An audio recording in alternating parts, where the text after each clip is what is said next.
उत्तर प्रदेश का जौनपुर जिला। एक ऐसा कच्चा रास्ता जहां से अक्सर सिर्फ धूल उड़ती है, लेकिन आज वहां सन्नाटा था। एक अजीब सी खामोशी। दूर से एक नीली बत्ती वाली गाड़ी उस कच्चे रास्ते पर धूल उड़ाती हुई आ रही थी। गाड़ी के शीशे बंद थे। अंदर बैठा शख्स कोई आम इंसान नहीं था। वो इस जिले का नया कलेक्टर था, एक आईएएस ऑफिसर जिसके एक इशारे पर पूरा प्रशासन दौड़ पड़ता है। लेकिन आज वो किसी सरकारी दौरे पर नहीं था। उसकी आंखें खिड़की के बाहर कुछ तलाश रही थी, एक ऐसी तलाश जो सालों पहले पीछे छूट गई थी। ये कहानी सिर्फ एक सफलता की नहीं है, ये कहानी उस कीमत की है जो एक सफलता मांगती है। बरेपुर नाम का एक छोटा सा गांव, जहां गरीबी सिर्फ एक शब्द नहीं बल्कि हर दिन की हकीकत थी। अर्जुन इसी गांव का रहने वाला था। घर की हालत ऐसी कि 2 वक्त की रोटी भी एक सपना लगती थी। पिता बहुत पहले गुजर चुके थे। घर में सिर्फ 2 लोग बचे थे, एक अर्जुन और दूसरी उसकी माँ। वो माँ जो दूसरों के घरों में काम करती, बर्तन मांजती, खेतों में मजदूरी करती ताकि उसका बेटा पढ़ सके। अर्जुन रात रात भर एक लालटेन की धीमी रोशनी में बैठा रहता। उसके पास कुछ पुरानी किताबें थीं और एक टूटी हुई चारपाई, लेकिन उसकी आंखों में एक आग थी। उसे इस गरीबी से बाहर निकलना था। गांव के लोग कहते थे कि इतने गरीब घर का लड़का कभी बड़ा अफसर नहीं बन सकता, लेकिन उसकी माँ कुछ नहीं कहती थी। वो बस चुपचाप अपना सारा जीवन अर्जुन के उस सपने में झोंक रही थी। वक्त बीत रहा था। अर्जुन को लगने लगा कि गांव में रहकर उसका सपना कभी पूरा नहीं होगा। शहर जाना जरूरी था, लेकिन शहर जाने का मतलब था पैसा, रहने का खर्च, खाने का इंतजाम और सबसे बड़ी बात, अपनी माँ से दूर जाना। एक रात अर्जुन बहुत उदास बैठा था। उसने अपनी माँ से कहा कि शायद उसका सपना बस एक सपना ही रह जाएगा। बिना पैसों के वो शहर नहीं जा सकता। उस रात माँ कुछ नहीं बोली। वो चुपचाप उसके पास बैठी रही। अगले कुछ दिनों तक माँ घर पर बहुत कम दिखने लगी। अर्जुन भी मजदूरी करता, लेकिन वो पैसे नाकाफी थे। एक रात जब अर्जुन अपनी हिम्मत हार चुका था, माँ उसके पास आई। उसने अपनी फटी हुई साड़ी के पल्लू से एक मुट्ठी खोली और अर्जुन के हाथों में कुछ पैसे रख दिए। वो पैसे थे पसीने और खून से कमाए हुए पैसे। अर्जुन चौंक गया। उसने पूछा कि ये पैसे कहाँ से आए। माँ ने नजरें चुरा ली। उसने सिर्फ इतना कहा कि तू बस पढ़ाई कर, चिंता मत कर। अगर तू नहीं जाएगा तो मेरी सारी मेहनत बेकार हो जाएगी। उस दिन उस माँ की आंखों में एक ऐसा विश्वास था जिसे अर्जुन टाल नहीं सका। कुछ दिनों बाद बस स्टैंड पर गांव के लोग सिर्फ तमाशा देख रहे थे। किसी को कोई फर्क नहीं पड़ रहा था, लेकिन अर्जुन की नजरें सिर्फ एक चेहरे पर थी, उसकी माँ जो दूर एक कोने में चुपचाप खड़ी थी। अर्जुन अपना छोटा सा बैग लेकर उसके पास गया। उसने कहा कि वो जल्दी लौटेगा। माँ ने एक हल्की सी मुस्कान दी, बस चल पड़ी। खिड़की से बाहर अर्जुन उस दूर होती हुई आकृति को देखता रहा।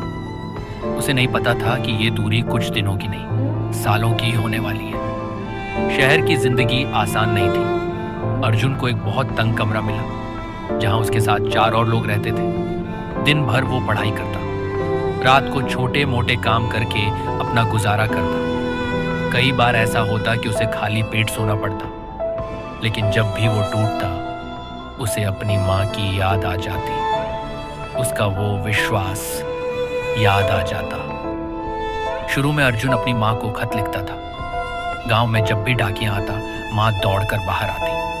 वो उन खतों को कई बार पढ़वाती और संभाल कर रख देती। उन खतों में अर्जुन की मेहनत और शहर की मुश्किलें लिखी होती थी। लेकिन फिर वक्त का पहिया घूमा। चिट्ठियों के बीच का समय बढ़ने लगा। 1 हफ्ता, फिर 1 महीना, फिर कई महीने। अर्जुन शहर की उस तेज रफ्तार जिंदगी और पढ़ाई के बोझ में उलझने लगा था। उसने सोचना शुरू कर दिया कि जब वो कुछ बन जाएगा तभी वापस लौटेगा।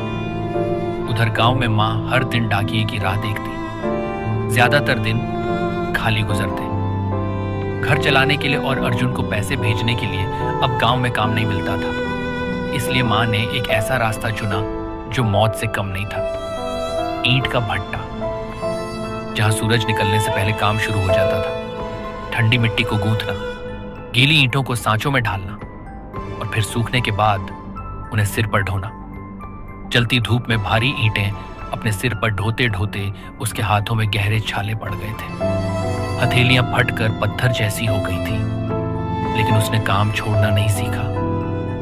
शाम को जब वो थकी हारी अपनी झोपड़ी में लौटती तो सबसे पहले उन पुरानी चिट्ठियों को निकालकर सीने से लगा लेती। दिन महीनों में बदले, महीने सालों में। बरसात आई, सर्दियां आईं। एक दिन डाकिया कई महीनों बाद उसके दरवाजे पर आया। माँ दौड़कर बाहर आई, लेकिन डाकिये के हाथ में कोई खत नहीं था।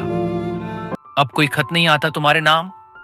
डाकिये ने साधारण आवाज में कहा और आगे बढ़ गया। उस दिन माँ पहली बार अंदर से टूट गई। उसे लगा कि शायद रास्ते की दूरी अब दिलों की दूरी बन चुकी है, लेकिन उसने उस ईंट भट्टे की राख में जलना नहीं छोड़ा। 4 साल बीत गए, 4 लंबे साल, और फिर वो दिन आया जिसका अर्जुन ने इंतजार किया था। परिणाम आ गया। अर्जुन एक बड़े सरकारी पद के लिए चुना गया। IAS अफसर। रातों रात उसकी जिंदगी बदल गई। जिन लोगों ने कभी उसे नजरअंदाज किया था, वो आज उसे बधाइयां दे रहे थे। अब उसके पास अच्छा कमरा था, अच्छे कपड़े थे, एक चमकता हुआ भविष्य था। लेकिन उस रात जब वो अपने कमरे में अकेला बैठा था, सन्नाटा था, तो उसे एक अजीब सा खालीपन महसूस हुआ। उस सन्नाटे में उसे गांव की उस मिट्टी की गंध याद आई, लालटेन की वो रोशनी याद आई, और याद आया वो चेहरा जिसने अपनी जिंदगी दांव पर लगाकर उसे यहां तक पहुंचाया था, उसकी मां। अर्जुन की आंखों से आंसू बहने लगे। कुछ दिनों बाद अर्जुन को उसकी पहली पोस्टिंग का आदेश मिला। जब उसने कागज खोला तो वो स्थिर रह गया। उसकी नियुक्ति उसी जिले में हुई थी जहां उसका गांव था। उसका दिल तेजी से धड़कने लगा। जिले में पहुंचने के बाद वो जब भी अपनी सरकारी गाड़ी से दौरे पर निकलता, उसकी नजरें खिड़की के बाहर कुछ ढूंढती रहती। वो सिर्फ काम नहीं कर रहा था, वो अपनी उस खोई हुई दुनिया को तलाश रहा था। एक दिन उसने अपने ड्राइवर से पूछा, यहाँ आसपास ईंट भट्टे कहाँ हैं? ड्राइवर ने बताया कि आगे कच्चे रास्ते पर 2-3 बड़े भट्टे हैं। अर्जुन ने धीमी आवाज में कहा, वहीं चलो। गाड़ी कच्चे रास्ते पर मुड़ी। दूर से धुएं के काले बादल दिखाई देने लगे। गाड़ी रुकी। अर्जुन कुछ पल के लिए अंदर ही बैठा रहा। उसके मन में घबराहट थी। आखिर उसने दरवाजा खोला। वो धीरे धीरे नीचे उतरा।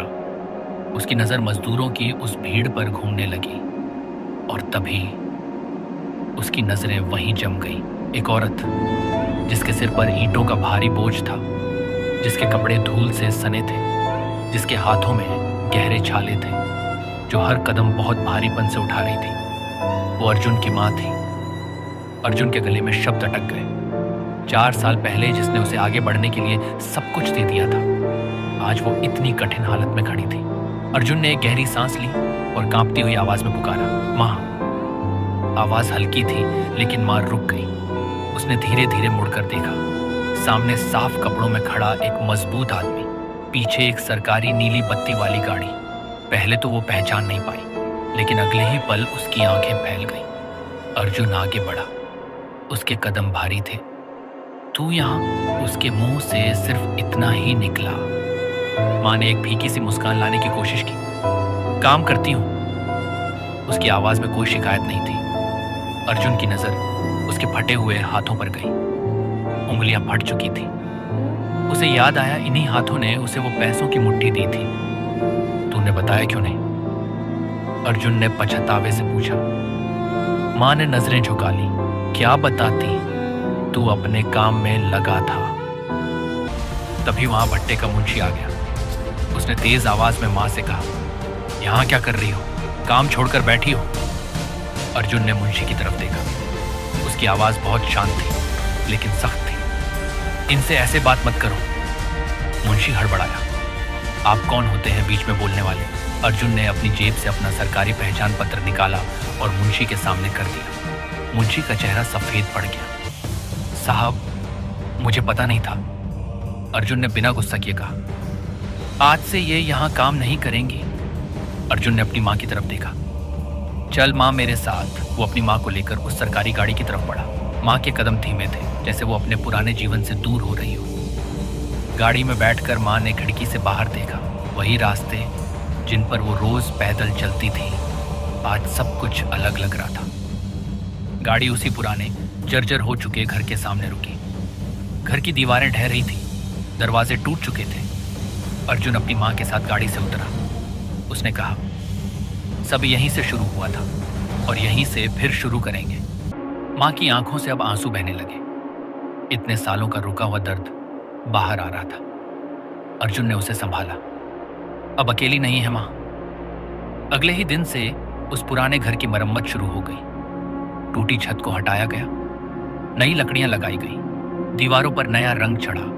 गांव वाले दूर खड़े होकर इस बदलते हुए वक्त को देख रहे थे। कुछ ही दिनों में वो टूटा हुआ घर फिर से एक जिंदा आंगन में बदल गया। एक शाम दोनों उसी आंगन में बैठे थे। आसमान में तारे चमक रहे थे। माँ ने धीरे से कहा, इतने साल मैंने इंतजार किया, लेकिन आज लगता है कि सब व्यर्थ नहीं था। अर्जुन ने अपनी माँ की तरफ देखा, क्योंकि तेरे इंतजार ने ही मुझे यहाँ तक पहुँचाया है। जिंदगी बहुत कुछ बदल देती है। वक्त हालात बदल देता है, इंसान बदल देता है, लेकिन एक माँ का इंतजार और उसका मौन बलिदान कभी नहीं बदलता। सफलता चाहे कितनी भी बड़ी क्यों ना हो, वो तब तक अधूरी है जब तक उस सफलता को देखने वाले आपके अपने आप के साथ ना हो।